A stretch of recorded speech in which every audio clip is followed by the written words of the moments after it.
Welcome to the Making of a Nation, American History in VOA Special English. A new leader stood before the American people on March 4th, 1913. He was Woodrow Wilson, the 28th President of the United States. Wilson belonged to the Democratic Party. He was progressive in his belief that government should take an active part in efforts for social reforms. This week in our series, Kay Gallant and Harry Monroe begin the story of Wilson's presidency.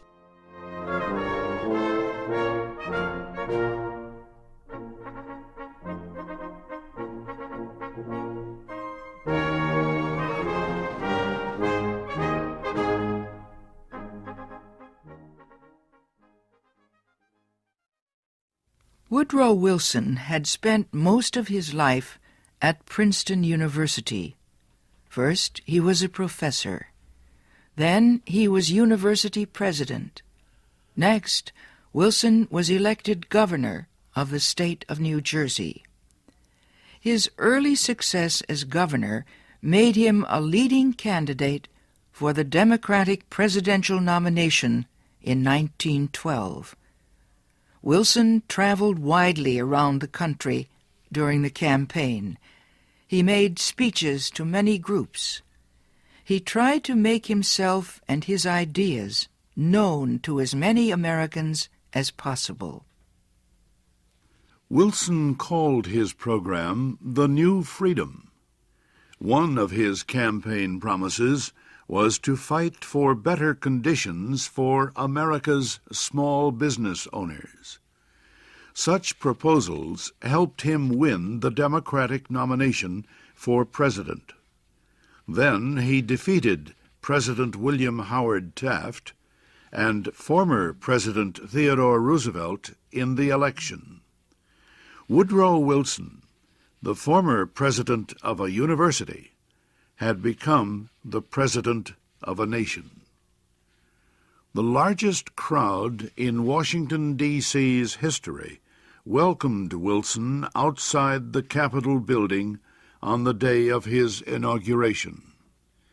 He called on the American people to join him in making the country a better place. "Our duty," Wilson said, "is to correct the evil without hurting the good. I call all honest men, all patriotic, all forward-looking men to my side."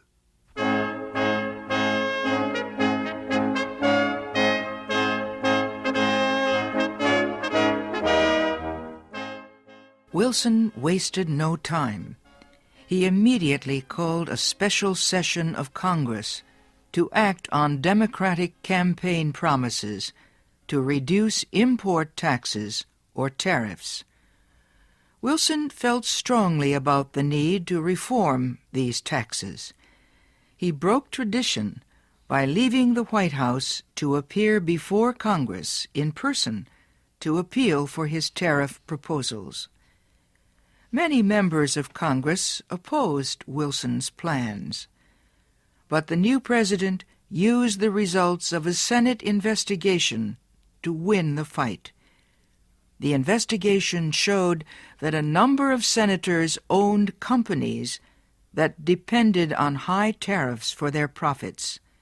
The votes of these senators were influenced by their property holdings. Public knowledge of the situation forced many of them to give up their holdings and stop resisting tariff reform. Congress finally approved Wilson's proposals. Lower tariffs reduced the amount of money taken in by the federal government. So the Senate also approved a tax on income or earnings. A constitutional amendment had been passed earlier to permit such a tax. President Wilson and the Democratic Party were pleased with the new tariff and income tax bills. But they were far from finished. Next, they turned their efforts to reform of the banking industry. For several years, many people had recognized the need for changes in the banking system. The old system of uncontrolled private banks had developed years earlier, before the United States became a major industrial nation. Many people agreed that a more modern system was needed, but they could not agree on details. President Wilson said control of the nation's wealth was held by too few men. He noted a report that said just 2 men controlled 10% of the total wealth of the United States. Wilson said the nation needed a money supply that could be increased or reduced when necessary to correct economic conditions. He said a method was needed to let banks help each other during economic emergencies. And, he said, laws were needed to prevent a few wealthy men from using the economic resources of the country for their own purposes. Finally, Wilson said the control of this system of banking must be public, not private. It must belong to the government itself. Wilson called his proposal for a central bank the Federal Reserve System. Under the plan, the nation would be divided into 12 areas. Each area would have its own Federal Reserve Bank. These area banks would not do business with the public. They would serve only as bankers' banks, and they would issue a new form of money supported by the federal government. Most important, the leaders of the new system would be chosen by the government, not by private business.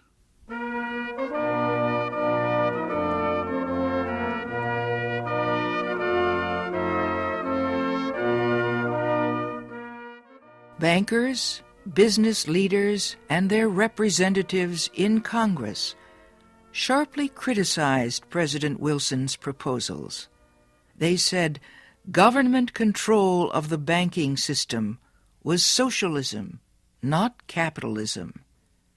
But Wilson refused to change his proposals, and he helped to lead the fight to make them law. Finally, Congress agreed.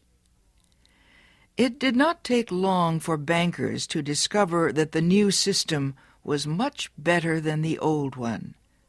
Today, the Federal Reserve System is one of the most important institutions in the United States.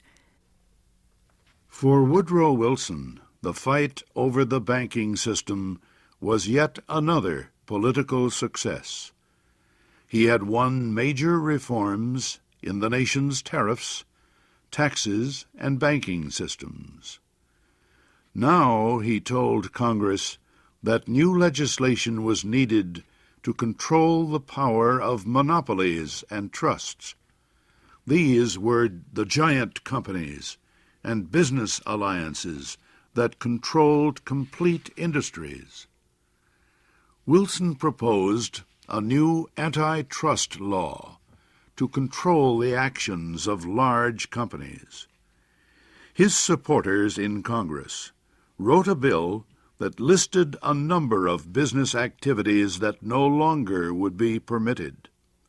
For example, no longer could a company set prices that would reduce competition or create a monopoly.